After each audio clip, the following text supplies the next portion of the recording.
오늘날 이탈리아의 수도 로마에서 발달한 이 로마 제국은 오늘날 이탈리아의 팔라티노 언덕에서 로물루스와 레무스라는 아이들이 늑대젖을 먹고 자라면서부터 시작된 나라라고 알려져 있습니다. 처음에는 왕이 통치하고 있었는데요. 이 7대의 왕정기를 지나고 나면 7명의 왕이 통치한 시기가 지나고 나면은 시민들이 이 대표자를 선출하는 공화정 체제로 넘어가게 됩니다. 그리고 나서 옥타비아누스 때부터 제정으로 넘어가게 되는데요. 바로 오늘부터 보게 될 이 로마 제국은 먼저 공화정이 만들어지고 나서 이 귀족들 중심으로 만들어졌던 공화정에서 어떻게 평민의 권리가 성장하고 있는가 그 과정 한번 살펴볼 필요가 있습니다. 자, 그 다음에는 포에니 전쟁, 로마 카르타고 전쟁 이후에 등장한 라티푼디움, 그리고 그로 인한 문제점을 개선하기 위해서 그라코스 형제가 했던 개혁안을 살펴볼 필요가 있습니다. 그리고 세 번째로는 옥타비아누스, 즉 나중에 아우구스투스라고 불리는 제정을 열었던 그 인물에 대해서 한번 살펴볼 필요가 있고요. 그 다음에 로마의 중흥을 가져왔던 콘스탄티누스에 대해 살펴볼 필요가 있습니다. 그리고 콘스탄티누스에 대해서 살펴보면서 같이 살펴볼 거는 크리스트교인데요. 크리스트교, 오늘날 이스라엘 지방에서 등장한 예수를 매개로 해서 믿는 종교인데 이 종교가 로마 제국 안에서 공식적으로 인정이 되고 국가 종교로 되면서 그 이후 세계에서는 유럽인들의 정신적, 사상적 기반이 되기 때문에 이 크리스트교의 등장에 대해 살펴볼 필요가 있습니다. 그리고 마지막으로는 로마의 문화, 즉 법률과 건축에 대해서 중점적으로 한번 살펴볼 필요가 있는데요. 우리는 다시 본론으로 돌아가서 이 공화정 체제에 대해서 한번 알아보도록 하겠습니다. 로마의 공화정은요, 먼저 원로원이 중심이 되어서 움직이게 됩니다. 처음에는 귀족들이 공화정 체제를 만들어요. 그래서 이 귀족들은 여러 가지 기반 조직을 만드는데 그 중에 대표적인 것이 바로 이 원로원입니다. 네, 의원은 300명인데요. 이 원로원 의원은 한 번 되면은 죽을 때까지 합니다. 근데 이 원로원이 무엇을 하는 기관이냐? 이 국가의 실질적인 리더는 바로 이 집정관들입니다. 오늘날 국무총리와 같은 역할을 하는 건데요. 이들은 딱 2명입니다. 근데 이들이 모든 분야에 대한 결정권을 내려야 되는데 이들이 옳은 결정을 내릴 수도 있지만 그렇지 않은 결정을 할 가능성도 충분히 있죠. 그리고 모든 분야에 대한 전문가가 아니기 때문에 이들에게 적절하게 코칭해주고 조언해주는 게 바로 원로원의 역할이었다라고 보면 될 것 같습니다. 로마는 일단은 쿠리아회라는 것도 있고요. 병사회, 평민회 이런 조직들이 있습니다. 쿠리아회, 부족 단위의 그런 연합체고요.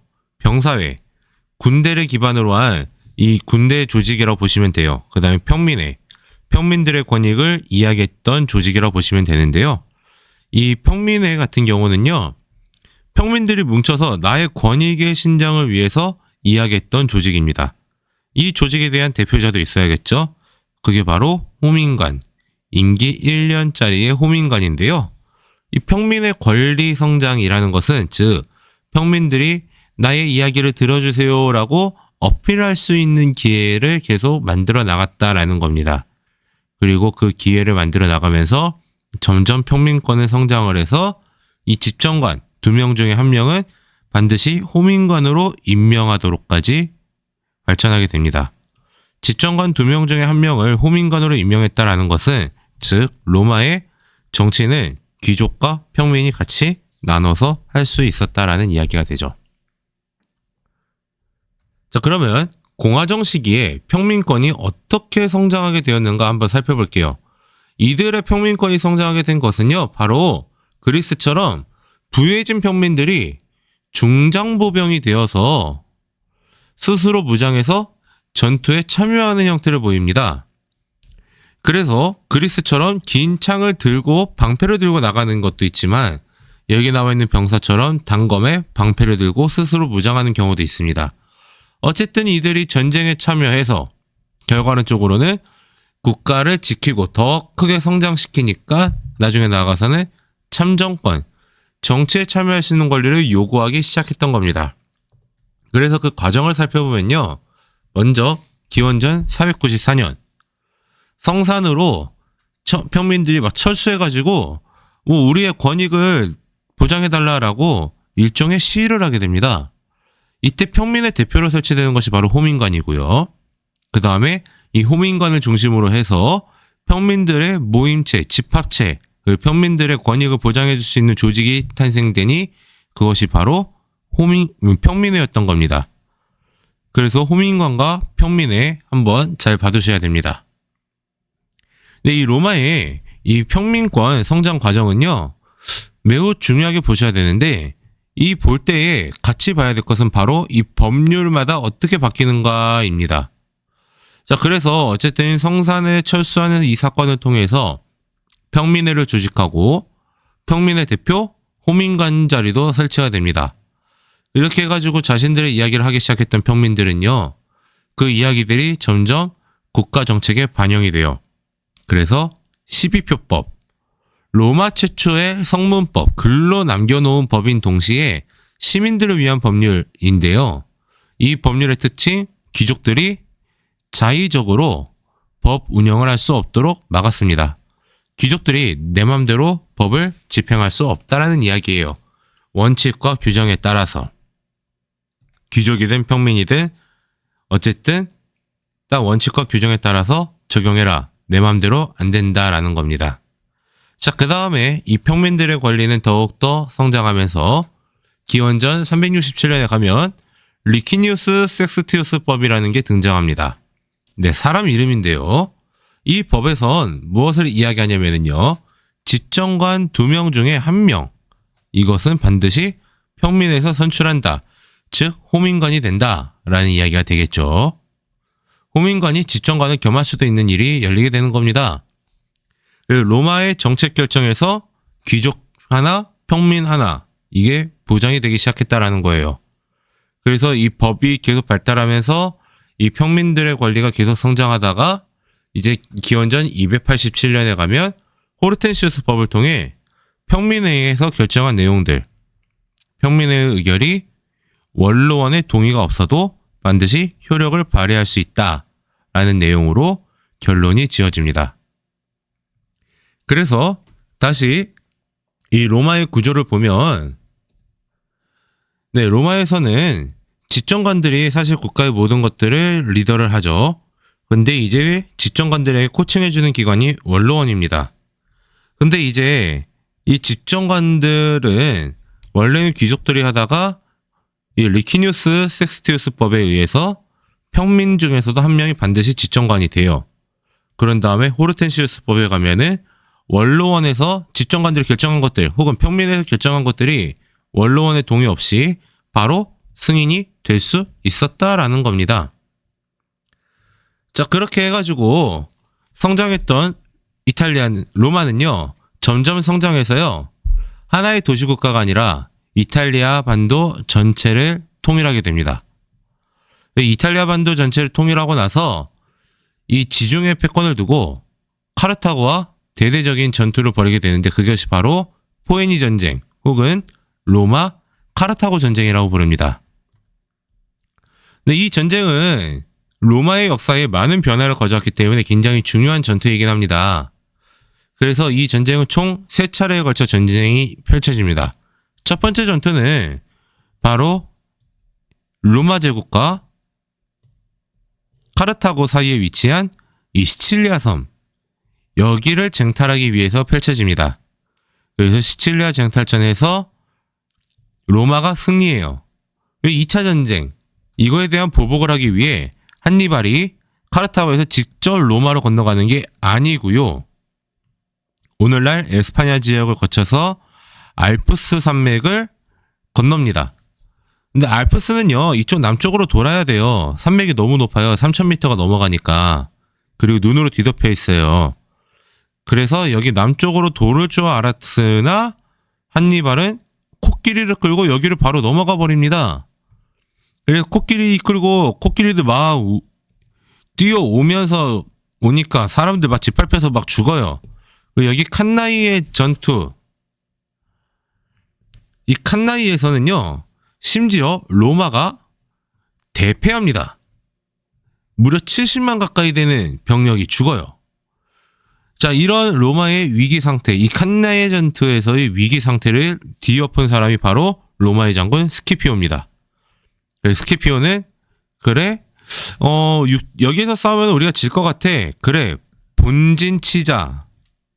그렇게 해가지고 본진을 때려서 이 전투를 승리로 이끕니다. 그렇게 카르타고는 사실상 힘이 없어져요. 그 다음부터는. 그래서 로마의 명을 따라야 되는, 그리고 다른 나라를 쳐들어가지도 못하는 그런 제약이 걸립니다. 그걸 알고 있던 누미디아가 카르타고한테 자꾸 찍접대니까 카르타고 열받아서 누미디아 공격해요. 이거를 구실로 삼아 로마는 다시 카르타고를 쳐들어가고, 그래서 카르타고를 지도에서 지워버립니다. 거의 약 한 100년 정도 이루어졌던 전쟁이라고 봐도 상관이 없겠죠. 이 기간 동안에, 이 포에니 전쟁이 일어나고 있는 기간 동안에 로마는 이 지역들도 차지하기 시작합니다. 바로 마케도니아 전쟁이라는 걸 통해서 또 세 차례거든요. 이 전쟁을 통해서 그리스 세계까지도 접수를 해요. 자, 이렇게 합니다만 문제가 생깁니다. 어떤 문제냐면요, 로마는 이렇게 전쟁을 이겼는데요, 이 전쟁의 기반이 된 계층이 누구냐면요, 이 승리를 가져온 사람들은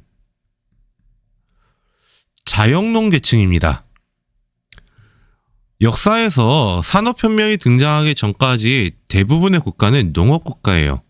농업국가의 가장 중요한 것은 농사지어서 생산물을 수확한다는 거죠. 그리고 그 생산물 수확을 가져오는 사람이 바로 일반 농민들. 그리고 스스로 농사를 짓고 땅을 갖고 있고 농사 짓고, 그래서 자신들이 먹을 것을 생산하고 남은 것들은 시장에 갖다 팔면서 생계를 유지해가는 사람. 그래서 세금을 내고 국가의 군역이라든지 이런 것들의 의무를 다하는 사람들, 이런 자영농들이 기반이 됐던 게 바로 로마입니다.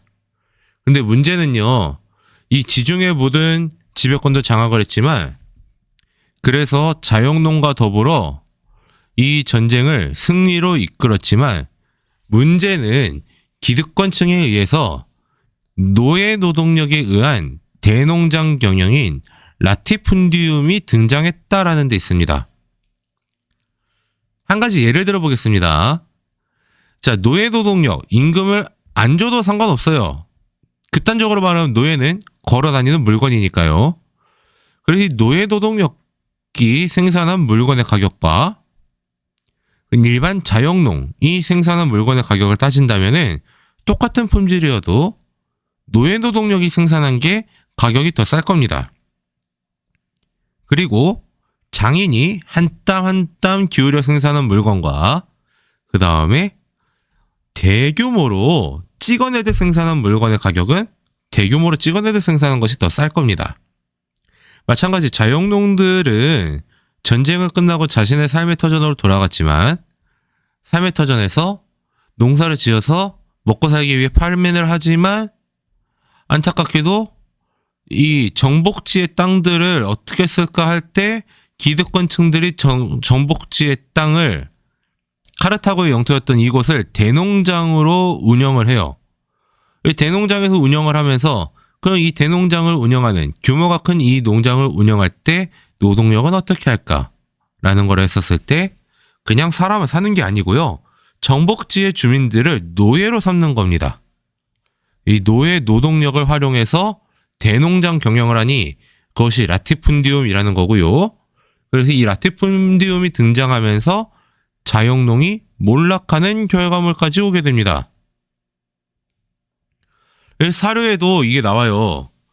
조국을 위하여 싸우거나 죽은 사람들, 이들이 바로 로마에 세금을 내고 군대를 갔던, 스스로 무장해서 군대를 가야 했던 자영농 계층을 이야기합니다.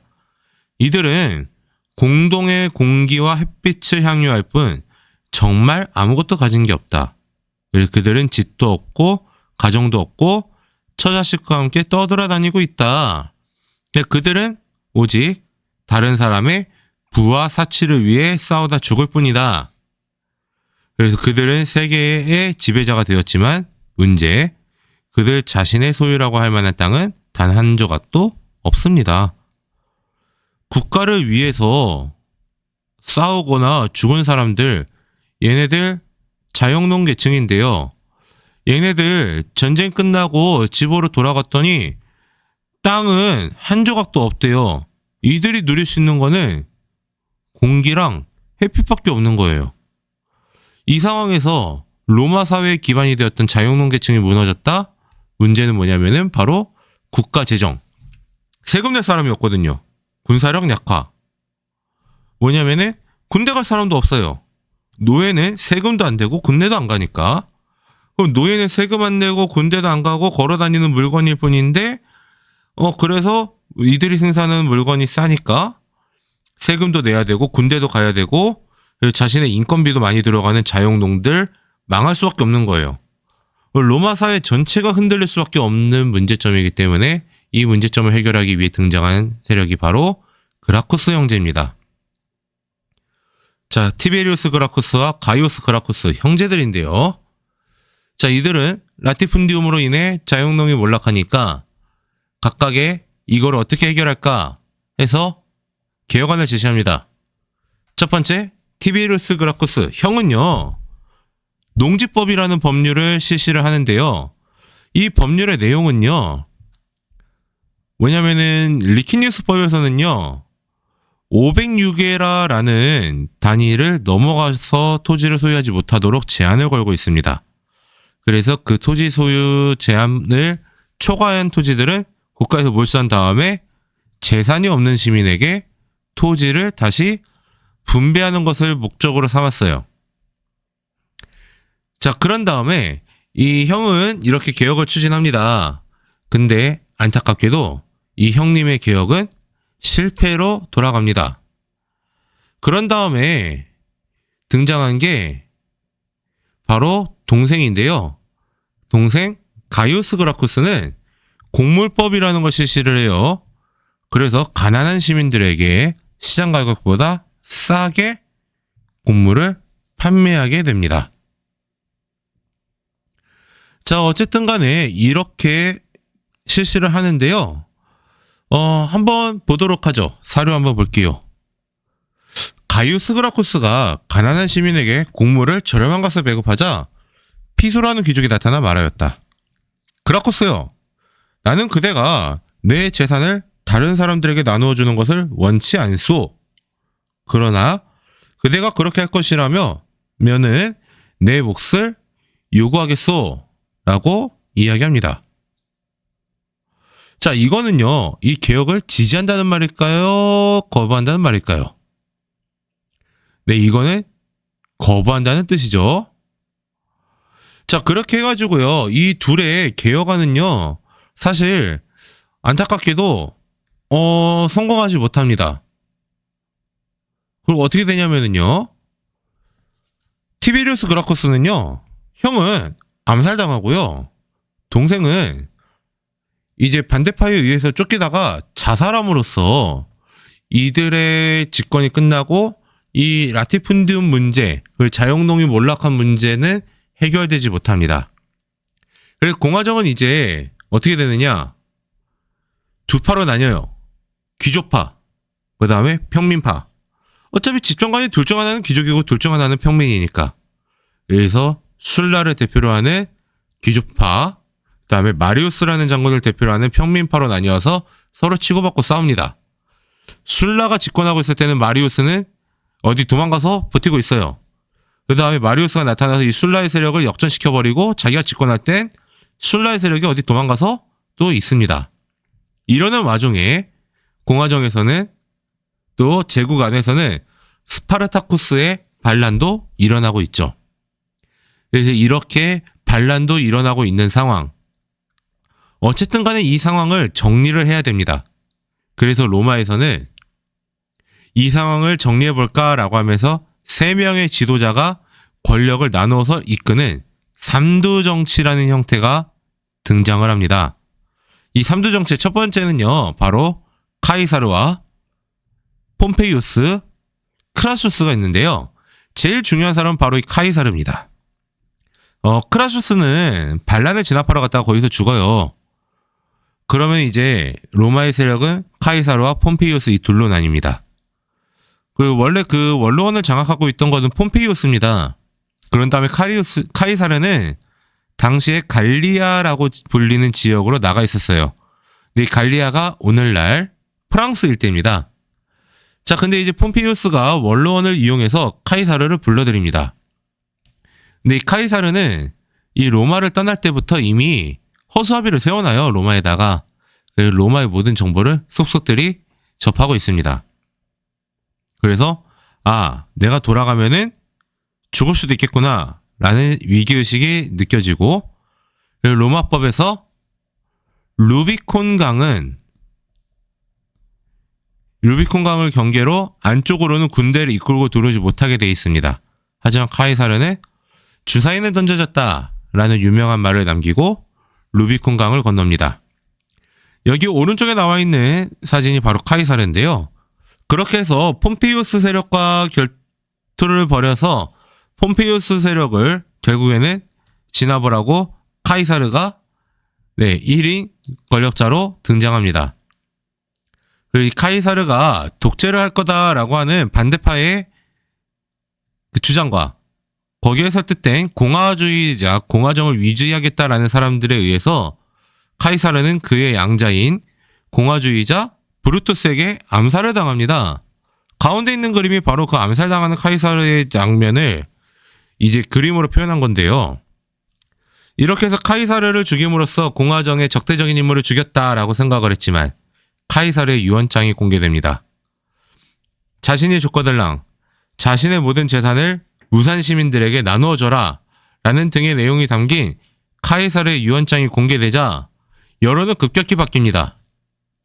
왼쪽 사진은 카이사르가 죽은 장소인데요. 여기에는 오늘날에도 사람들이 꽃을 두고 갑니다. 그 정도로 이제 여론이 바뀌어요. 그래서 카이사르를 죽이게 했던 저자들을 처벌해야 된다라고 하면서 또 다른 리더들이 등장합니다. 카이사르의 또 다른 양아들이었던 옥타비아누스, 그 다음에 안토니우스, 레피두스, 이들이 나타납니다. 그들에 의해서 벌어지는 게 바로 2차 삼두정치입니다. 이 중에 레피두스는 빨리 탈락을 하고요. 결국에는 옥타비아누스와 안토니우스, 이 둘의 대결이 됩니다. 자, 이 둘의 대결 어떻게 되느냐? 결국에는 악티움의전이라는 중요한 전투에서 안토니우스 군대에 대해서 승리함으로써 옥타비아누스가 권력을 장악하게 됩니다. 자, 그렇게 해서 옥타비아누스에 의해서 로마는 안정화되는데요. 옥타비아누스는 왜 카이사르가 죽었을까 분석을 했더니 이 카이사르는 사람들의 눈에 봤을 때는 독재자가 될 가능성이 있다고 보여줬던 겁니다. 자신은 그거를 인식하고 있었기 때문에 나는 시민이다 라고 하면서 시민인데 넘버원 시민, 제일 시민이다 라고 하면서 그 제일 시민이라는 프랭캡스를 스스로 칭하게 됩니다. 그래서 자신은 집정관이 매년 되면서 권력을 유지하는 방식을 취하고요. 어쨌든 공화정의 틀 안에서 권력을 유지하는 거죠. 그 다음에는 평민들의 대표인 매년 호민관으로 자신이 스스로 임명이 되면서 이 어쨌든 간에 공화정의 틀을 유지하면서 권력을 유지합니다. 그렇기 때문에 자신이 늘 호민관으로 매년 임기를 1년짜리 호민관을 계속 유지하기 때문에 넘버원 시민이라는 그런 칭호를 스스로 하게 되죠. 그렇게 해서 공화정 체제를 유지하려고 했지만 원로원은 이 옥타비아누스에게 아우구스투스 존엄한 자라는 뜻입니다. 이 존엄한 자라는 칭호를 주면서 군대를 이끌 수 있는 권한과 재정권 이런 것들을 옥타비아누스가 반납해도 막 줘버립니다. 그렇게 해가지고 옥타비아누스는 사실상 황제의 자리에 올라가죠. 하지만 제1시민이 프린캡스가 이끄는 형태다라고 해서 이러한 옥타비아누스 시대의 정치 형태를 원수정이라고도 부릅니다. 자, 그래서 이 지도는, 가운데 있는 지도는 옥타비아누스 시기에 확장한 영토가 어디 정도인가를 표현하고 있는 거고요. 오른쪽에 있는 사진은 바로 옥타비아누스의 영묘입니다. 옥타비아누스가 잠들어 있는 곳이라는 뜻이죠. 그리고 왼쪽에 있는 사진은 바로 악티움 해전을 그려놓은 그림입니다. 자, 어쨌든 간에 옥타비아누스, 공화정의 위기를 수습하고, 그래서 스스로 제1시민 프린캡스라고 자칭을 하고, 원로원으로부터 존엄한 자라는 뜻의 아우구스투스의 칭호도 받으면서 군대 통수권, 재정권 이런 것들을 다 넘겨받습니다. 반납을 해도 주니까. 반납을 해도 주는데 거부하는 것 자체도 사실 웃기죠. 자, 그런 다음에 로마의 재정은 더 발전합니다. 그래서 옥타비아누스부터 시작해서 오현제 시대 5명의 유능한 황제가 등장합니다. 그래서 티베리우스, 하드리아누스, 안토니우스 피우스, 마르쿠스 아우렐리우스, 네르바 이런 황제들, 유명한 황제들 5명이 등장하는 이 오현제 시대까지 약 200년 동안 로마가 평화, 안정을 이룩하고 최대의 영토를 확보하며 경제적으로도 번영을 하는 팍스 로마나 시대가 열리게 됩니다. 로마의 평화, 팍스 로마나라는 건데요. 자, 그래서 지금도 로마에 가면은 이 팍스 로마나 시대, 로마의 평화 시기에 수많은 흔적들이 남아 있습니다. 자, 여기가 어디냐라고 한다면은 우측 상단에는 바로 포름, 우리나라에서는 포로 로마노라고도 하는데요. 이렇게 포럼이라 부르는 이곳에서는요, 이탈리아의 당시에 로마 제국의 정치가 일어났던 곳입니다. 정치가 진행이 되고 토론이 이루어지고 원로원이 있고 이랬던 장소가 아직까지 보존이 되어 있습니다. 그리고 여기는 판테온입니다. 로마에서 신전으로 지은 건데요. 특이하게도 여기 위에 천장에 구멍이 뚫려 있습니다. 일설에는 여기 빗방울이 떨어지지 않는다, 비가 와도 빗방울이 떨어지지 않는다라고 하면서 이 대류 현상 때문에 이 공간에 이 구멍으로 빗방울이 떨어지지 않는다라고 하는데요. 이 안에서 불을 피우면은요, 그냥 보슬비 같은 거 내릴 때는요, 빗방울이 그냥 공기의 상승 효과에 의해서 안 떨어질 수 있다고 합니다. 하지만 폭우가 쏟아지거나 이러면은 잘 떨어진대요. 이 판테온 안에는요, 그리고 이탈리아를 빛냈던 여러 위인들의 무덤도 같이 존재합니다. 대표적으로 라파엘로라는 화가의 무덤이 바로 이 판테온 안에도 있죠. 자, 이렇게 해가지고 재정은 로마의 황제가 지배하는 시절, 옥타비아누스부터 시작된 그 황제가 지배하는 시스템은 발전을 계속하면서 안정화를 이루는 줄 알았습니다. 하지만 오현제의 마지막 황제였던 마르쿠스 아우렐리우스는요, 한 가지 실수를 합니다. 바로 자기 아들한테 권력을 물려줘요. 근데 자기 아들 코모도스는요, 무능해서 빨리 제거가 당하죠. 군인들에 의해서. 그래서 군대가 정치에 개입하는 군인왕제 시대가 열립니다. 그래서 이 군인왕제 시대의 시작을 알렸던 카라칼라, 대규모 목욕탕을 만들어 놨습니다. 근데 이 목욕탕 유적은 여전히 로마 시내에 남아 있어요. 근데 이때부터 군인 출신 황제들이 연이어서 등장합니다. 한 50년 정도밖에 안 되는 시기에 20몇 명의 황제들이 교체가 돼요. 자, 이렇게 중앙에서는 군인 출신 황제들이 계속 등장하면서 황제가 계속 교체되는 상황, 5년에 한 번도 아니에요. 굉장히 짧은 기간마다 교체가 돼. 어느 날 일어났더니 자신의 노예가 나를 죽이고 나는 없어져 있는 상황. 이런 것들이 심지어 벌어지고 있는 상황이에요. 자, 이런 상황에서 로마가 지배했던 지역들, 로마가 정복했던 이 속주에선 반란이 일어나요. 국경 지역에서는 이민족들 쳐들어옵니다. 자, 그리고 어떻게든 만들어놨던 이 중산층 시민들 몰락하기 시작해요. 그래서 라티푼디움과 다른 또 다른 형태, 이 콜로나투스라는 게 등장합니다. 자, 이 라티푼디움은요, 경작 형태가 노예 노동력에 의한 대농장 경영이었죠. 그렇다라고 한다면은요, 이 콜로나투스 제도는요, 이것도 라티푼디움과 같이 봐야 될 제도인데요. 부자유소작인이라고 알려져 있는 이 콜로누스에 의해서 대농장 경영이 이루어지고 있는 제도다라는 겁니다. 이 둘을 비교해보면은요, 라티푼디움은 노예노동력, 여기는 부자유소작인, 평민이에요. 근데 땅을 빌려요. 근데 자유가 약간 없어요. 이거 평민도 아닌 노예도 아닌 중간 형태입니다. 근데 어쨌든 간에 대농장 경영이라는 측면은 똑같죠. 노예 노동력이면 라티푼디움, 부자유소작인이면 콜로나투스, 이렇게 비교해 볼 필요도 있을 겁니다. 자, 이렇게 됐는 줄 알았죠?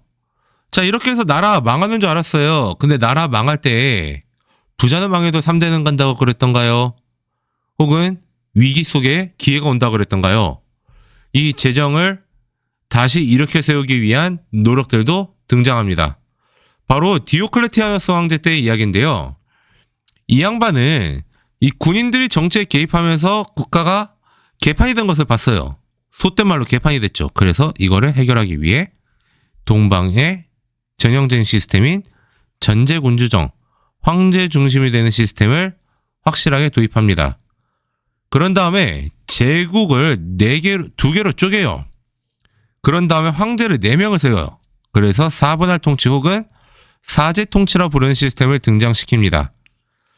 제국을 쪼개서 동로마 지역에서는 황제 1명, 그 다음에 부황제 1명, 서로마 지역에서도 황제 하나, 부황제 하나, 이렇게 해서 총 리더십이 4개가 세워지는 형태를 세웁니다. 만약에 황제가 죽었다 그러면은 이 부황제가 황제로 승격되고 여기에 또 다른 사람이 자리에 매김하는 그런 시스템을 만들어요. 하지만 디오클레티아누스가 죽은 이후로 오래가지 않습니다. 이 시스템은. 디오클레티아누스는 또 중요하게 볼 것을 크리스트교를 대대적으로 박해를 해요. 대대적으로 탄압을 했다라는 이야기입니다. 근데 크리스트교를 탄압하는 데는 이유가 있었어요. 왜냐면은 크리스트교는요, 황제를 숭배하는 것을 거부했거든요. 왜냐하면 크리스트교는요, 유대교에서 나온 종교입니다. 그래서 유일신, 야훼, 여호와, 하나님 등등등 다양한 명칭으로 부르지만 사실 하나의 존재죠. 그 유일신을 믿는 종교가 바로 크리스트교입니다. 유대교와 크리스트교의 차이점은 예수라는 존재를 인정하느냐 안 하느냐에 따라 달려있다고 볼 수 있겠습니다. 그래서 어쨌든 간에 이 크리스트교를 박해를 했는데 유일신이잖아요. 그래서 자기네들 신이 하나님만 제사를 지내야 돼. 근데 로마는 다신교 국가, 그 중에 신적 존재가 황제였던 겁니다. 근데 황제를 예배하고 황제를 숭배하는 것을 우상 숭배다, 다른 신을 섬기는 것이다 라고 해서 거부하니까 로마 제국에서는 박해를 할 수밖에 없었던 겁니다. 하지만 그 다음에 등장하게 된 콘스탄티누스 때 가면은 이야기가 좀 달라져요. 콘스탄티누스는요, 일단은 밀라노에서 칙령을 내려서 크리스트교를 포함한 여러 종교들을 다 인정해 줍니다. 네, 한번 사료 한번 보겠습니다. 신앙은 각자 자신의 양심에 비추어 결정해야 할 일이라고 생각해왔다. 크리스트교도만이 아니라 어떤 종교를 신봉하는 자에게도 각자가 원하는 신을 믿을 수 있는 권리를 완전히 인정하는 것이다. 그 신이 무엇이든 통치자인 황제와 그 신하인 백성 사이에 오타가 나왔죠. 평화와 번영을 가져다 준다면 인정해야 마땅하다. 그래서 핵심은 또 여기 나오죠. 오늘부터 그리스도교든 다른 어떤 종교든 관계없이 각자 원하는 종교를 믿고 거기에 따르는 제2의 그러니까 종교 행사에 참석할 자유를 완전히 인정받는다. 라고 하면서 이 밀라노 칙령을 통해 그리스도교를 공식적으로 인정해 줍니다. 이 밀라노 칙령과 그리스도교 공인 같이 연관지어서 꼭 봐두셔야 됩니다. 자, 그러다 보니까 이 그리스도교 안에서는요, 이 내부에 다툼이 발생해요. 그래서 예수라는 존재를 신으로 보느냐 인간으로 보느냐입니다. 그리고 그리스도교에서는 아타나시우스파와 아리우스파가 싸워요. 아타나시우스파는요, 예수를 신적 존재로 봐요. 근데 아리우스파는 예수는 그냥 인간일 뿐이에요. 그래서 아타나시우스파는 성부 하나님, 성자, 예수님, 그 다음에 성령. 이 예수님이, 그리스도교에서는 예수님이 죽음 이후에 부활해서 하늘로 올라갔다고 되어 있죠. 그 다음에 다시 보내는 일종의 그런 보살피는 존재들이죠. 자, 얘들이 다 사실 하나다라고 이야기하는 삼위일체설을 주장합니다. 근데 이것을 아타나시우스파가 채택을 하고 있었는데 니케아라는 곳에 종교회의를 열어서 이 아타나시우스파가 이야기하고 있던 이 삼위일체설을 인정함으로써 예수를 신적 존재로 인정을 해줬던 겁니다. 자, 그리고 콘스탄티누스는요, 또 봐야 될 것이 수도를 옮겨요. 그래서 수도를 콘스탄티노폴리스라는 곳으로 옮기게 됩니다. 과거에는 비잔티움이었는데요. 콘스탄티노폴리스로 수도를 옮기면서 콘스탄티누스의 도시다라는 뜻의 콘스탄티노폴리스라고 이름을 바꾸게 됐던 겁니다. 그리고 여기는 동양과 서양이 만나는 곳, 그래서 1000년 뒤에 이슬람 세계에게 정복한 뒤로 이 도시는 이스탄불이라고 불리긴 하죠. 자, 그렇게 해가지고 여기는 솔리두스 금화라고 해가지고요, 콘스탄티누스의 모습이 이제 금화에 돈에도 그려져 있는 겁니다. 자, 이렇게 해서 제국을 다시 일으켜 세우나 했지만 안타깝게도 제국엔 위기가 찾아옵니다. 바로 이 테오도시우스 때를 기점으로 해서 제국은 위기가 생기는데요. 콘스탄티누스 때 밀라노 칙령으로 그리스도교를 인정해 줬다면은 이제 한술 더 떠서 그리스도교를 국가 종교로까지 인정하게 되는 겁니다. 자, 그렇게 해가지고 제국에서는 그리스도교의 5개의 교구들, 서로마 지역의 로마, 그 다음에 콘스탄티노폴리스, 안티오크, 예루살렘, 알렉산드리아, 이 5곳에 그리스도교의 그 핵심 컨트롤 타워가 설치가 됩니다. 자, 이렇게 해가지고 그리스도교를 완전히 국가 종교로까지도 받아들이게 됐는데요. 이 테오도시우스 황제가 죽으면서 이 제국은 2개로 쪼개집니다. 그래서 이 선을 기준으로 해서 이쪽은 서로마, 이쪽은 동로마, 이렇게 나뉘게 되죠. 자, 이렇게 해가지고요, 이 로마 제국은 갈라지고 나서 각자 역사 발전이 다르게 이루어집니다. 그래서 이 서쪽에 있던 애들은요, 이쪽이죠. 서로마는 이 북쪽에 있던 이 게르마니아라고 지칭이 되어 있죠. 이 민족들, 이들이 게르만족이에요. 이들이 로마 영토 안에 들어와서 막 용병으로 활동하고 있었거든요. 근데 이들 용병, 그러니까 저거죠, 고용된 사람들. 그래서 이들에 의해서 이들이 막 들어와 있다가 얘네가 막 이제 로마 제국의 권력까지 장악하는 겁니다. 그래서 결국에는 이 게르만족에게 쳐들어와서 로마 제국은 망해요. 하지만 동쪽에 있던 이 동로마, 이들은요, 동로마라는 명칭보다는요, 비잔티움 제국이라고 더 불렸는데요. 이 제국은 이후로 1000년 가까이 지속이 돼서 1453년 이슬람 세력에 의해서 무너질 때까지 유지가 됩니다. 자, 그래서 오른쪽에 나와 있는 것은요, 바로 그 서로마 제국이 망하는 장면인데요. 네, 불타고 있습니다. 오른쪽 위에 불타고 있죠. 자, 근데 이쪽에는 바다가 있어요. 네, 로마는요. 로마의 시내에는 강이 흘러갑니다. 테베레 강이라는 강이 흘러가지 바다까지는 거리가 꽤 멀어요. 근데 여기가 지금 불타고 있다. 근데 바다가 있네요. 이건 뭐냐면은 로마의 수도가 제국의 수도가 이제 로마가 아니라는 것을 이야기합니다. 제국이 멸망할 때 수도는요. 이탈리아 반도의 동쪽에 있는 라벤나라는 도시가 제국이 망할 때의 수도입니다. 근데 여기는 해안가예요. 그렇기 때문에 대략 지금 점치는 한 요 정도 위치에 있는 곳인데요.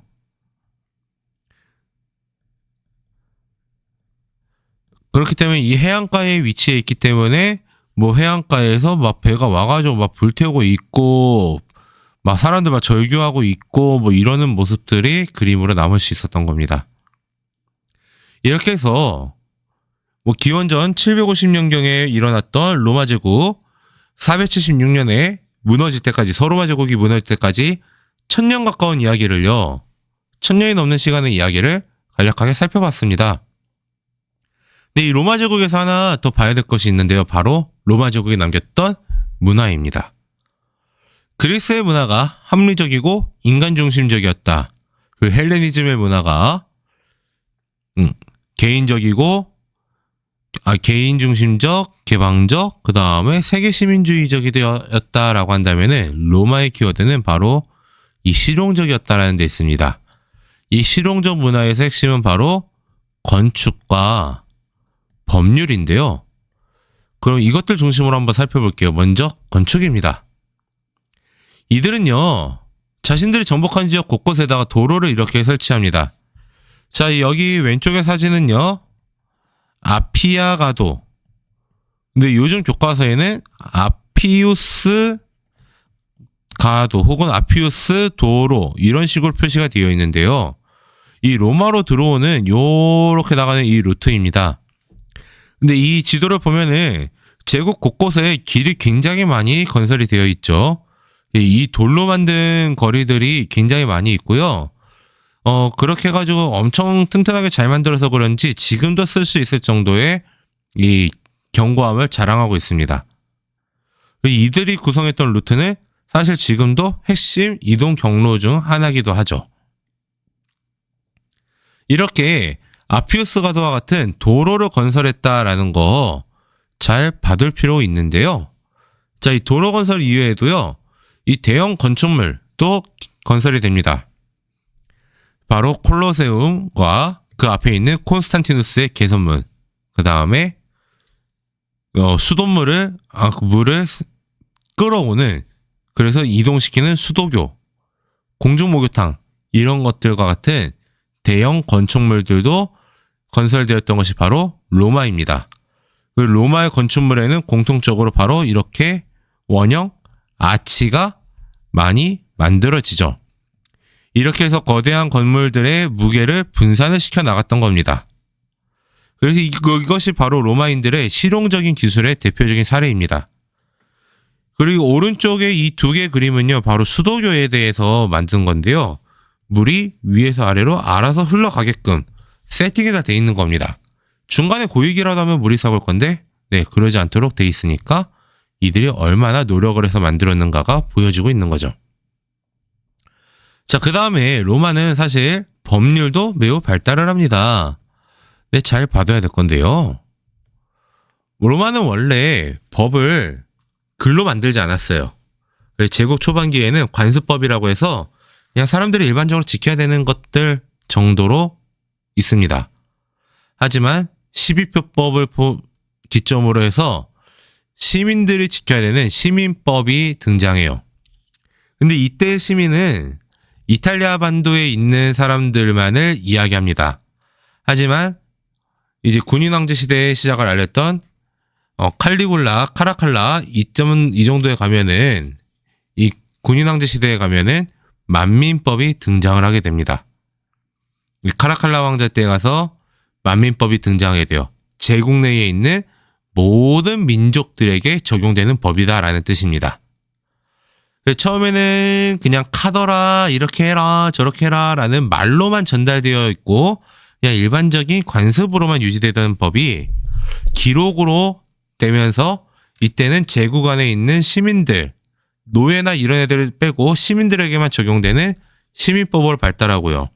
더 나아가서는 제국 내의 모든 민족에게 적용이 되는 만민법으로 발전하는데요. 이 법은 비잔티움 제국 시기에 유스티니아누스 법전으로 확실히 집대성이 되고요. 그 이후에 수많은 세계 여러 나라들, 그리고 오늘날 세계 여러 나라들의 법전에 그 영향을 미치고 있을 정도로 중요하다라는 겁니다. 그래서 이렇게 발달하는 과정을 꼭 파악을 해두실 필요가 있겠습니다. 로마 제국은요, 이 문화적인 측면에서도 흔적을 남겨요. 바로 키케로, 베르길리우스 이런 사람들의 문학 작품이 유명합니다. 이 사진은 바로 키케로의 모습을 조각해 놓은 건데요. 유명한 철학자죠. 그리고 문학가이기도 하죠. 그리고 이 로마는 헬레니즘 시대부터 있었던 스토아 학파가 그대로 유행을 합니다. 그래서 오른쪽에 나와 있는 조각상은 유명한 스토아 철학자이자 로마 오연제 시대의 마지막을 알렸던 마르쿠스 아우렐리우스입니다. 그리고 마르쿠스 아우렐리우스의 명상록은 지금도 권장도서로서 널리 읽히고 있죠. 그리고 제국에서는 바로 프톨레마이오스가 하늘이 돈다라고 하는 천동설을 주장하기도 합니다. 역사학에서는 리비우스가 로마사라는 기록을, 플루타르코스는 영웅전이라는 책을 만들어내기도 하죠. 자, 이렇게 해서 1000년이라는 시간 동안 발전했던 이 로마 제국의 이야기를 살펴보았습니다. 짧은 왕정기를 거쳐서 공화정 체제를 형성하고 이 공화정 체제를 유지하기 위해, 그리고 국가의 기반을 유지하기 위해 수많은 노력을 했던 모습들, 그런 다음에 이 공화정의 위기를 이겨내고 원수정을 열어서 황제가 통치하는 시절이 열렸던 옥타비아누스 시절, 그런 다음에 군인 황제가 들어서면서 무너질 뻔했던 제국을 다시 일으키려고 했던 디오클레티아누스와 콘스탄티누스의 노력, 그리고 그 과정 중에서 널리 제국에 퍼지게 된 크리스트교, 그리고 결국에는 국가적인 종교, 국교로 인정이 되고, 그랬으나 제국은 동서로 갈라지고, 그래서 서로마는 게르만족에 의해 망하고 동로마는 이후로도 1000년을 더 지속했더라 라는 이야기를 봤었습니다. 그러면서 동시에 그렇게 긴 시간 동안 남겼던 로마의 여러 문화들, 이런 것들까지도 같이 살펴봤죠. 그래서 이렇게 로마 제국은 오늘날에도 많은 영향을 남기고 있고 그들의 문화유산은 우리에게도 많은 볼거리를 제공하고 생각할 점들을 많이 제공하고 있는 귀중한 인류의 문화유산입니다. 다음 차시에서는 이 로마 제국이 무너진 이후에 이 서로마 지역에 어떠한 변화가 있었는가, 그것을 한번 살펴보도록 하겠습니다.